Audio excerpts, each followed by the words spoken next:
All right, welcome back to the Gospel Answer series. So we have seen the Gospel answer the truth of existence, first claiming that it is the truth. The Gospel answer the reality of God, and we have seen the two major evidence that the Gospel gives for the reality of God. The first is the evidence of finitude. The finitude of the world points to the reality of God, and the second is the evidence of the contingency of the natural world, also pointing to the reality of God. I think I've explained them well enough to show you why that's the case, that it is the natural expectation of a rational person to ask why a non-necessary thing would be in the first place. And when you have a satisfactory answer, you are bound to accept that rather than simply say it is just the case, root fact. Something we're going to look at later when the gospel responds to atheism. For now, I want to give us one more evidence on the reality of God.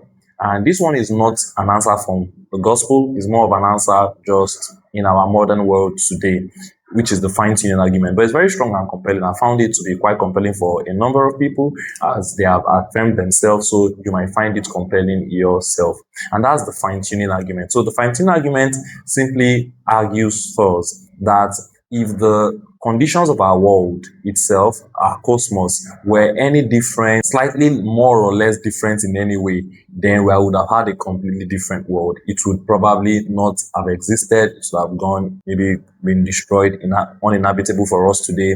And the same is also true of the world admitting of life. There are certain constants which were, the odds of them are astronomically low of us having life, astronomically low of our cosmos being sustained. They compel us to realize that this is not something happening by random or chance, but rather guided by the hands of an intelligent designer. Many people have found this compelling. You might as well. I must admit it has not been the primary presentation of the gospel. Neither is it a presentation of the gospel at all, but it's a very useful one for our world today. So the reality of God is proven by finitude and contingency, and maybe if you like, the fine-tuning of the world. Thank you.